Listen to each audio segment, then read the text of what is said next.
ముసుగు తొలగిపోతోంది. తెర వెనుక ఉన్న చీకటి శక్తులు వెలుగులోకి వస్తున్నాయి. వారి లక్ష్యాలు, దానికోసం ఎంచుకున్న మార్గాలు బయటపడుతున్నాయి. పైకి పెట్టింది ప్రశ్న అనే పేరు మాత్రమే, కానీ దాని వెనుకున్న పొలిటికల్ టార్గెట్లు, కుట్రలు ఇప్పుడు బయటపడుతున్నాయి. ఈ మొత్తం ఎపిసోడ్లో ఆటలో అరటిపండు కేవలం రావణ్ మాత్రమే. కథ మొత్తం గగనది. దాని వెనుక ఉన్నది ఓ నాయకుడు. ప్రశ్న ఛానల్ పెట్టింది జోసెఫ్ అలియాస్ రావణ్. మొదట్లో సజావుగానే సాగింది. ఆ తర్వాత ఉద్యోగులకు జీతాలు ఇవ్వడం కూడా కష్టంగా మారింది. ఈ దశలో ప్రశ్న ఛానల్లోకి వచ్చేసింది గగన. సీఈఓగా మారింది.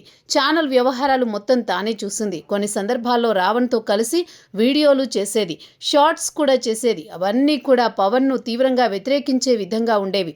కొన్ని సందర్భాల్లో పవన్ అనుచరులపై వీడియోలు కూడా పెట్టేవారు. బండ్ల గణేష్ మీద అత్యంత దారుణంగా వీడియోలు రూపొందించేవారు. గగన గన్నవరం పోలీస్ స్టేషన్లో విచారణకు హాజరైన తర్వాత పోలీసులు ఆమెను నిర్మానుష్యమైన ప్రాంతంలో మహిళా పోలీస్ అధికారుల సమక్షంలో విచారణ సాగించారు. ఈ నేపథ్యంలో అనేక విషయాలు వెలుగులోకి వచ్చాయి. గగనది బళ్ళారి ప్రాంతం. ఈమెకు రాము అనే వ్యక్తితో పెళ్లైంది. గగన ఒక బొటిక్ నిర్వహించేది. అక్కడికి ఇంద్రసేన నాయుడు వచ్చేవాడు. ఇలా ఇద్దరి మధ్య పరిచయం ఏర్పడింది. అది కాస్త వివాహేతర సంబంధానికి దారితీసింది. ఆ తర్వాత ఇంద్రసేన నాయుడుతో గగన ఉండడం మొదలుపెట్టింది. రాము మీద అనేక రకాలుగా కేసులు పెట్టి గగన ఒత్తిడి తట్టుకోలేక రాము ఒక దశలో ఆత్మహత్యకు ప్రయత్నించాడు. వీరిద్దరి వ్యవహారం తట్టుకోలేక రాము నేరెడ్మెట్ పోలీస్ స్టేషన్లో చీటింగ్ కేసు పెట్టాడు. రాముకు పూర్తిగా దూరం జరిగిపోయిన గగన ఇంద్రసేనకు బాగా దగ్గరైంది. వీరిద్దరూ విదేశాలకు తరచూ వెళ్లేవారు. వివిధ వ్యాపారాలు మొదలుపెట్టారు. ఈ క్రమంలోనే ప్రశ్న ఛానల్లోకి అనూహ్యంగా ప్రవేశించాడు ఇంద్రసేన. ఈయనకు పొలిటికల్ లక్ష్యాలు ఉండడం, పవన్ అంటే విపరీతమైన ద్వేషం ఉండడంతో గగన ద్వారా కథ నడిపించాడు. గగన ప్రశ్న ఛానల్ని సీఈఓని చేశాడు.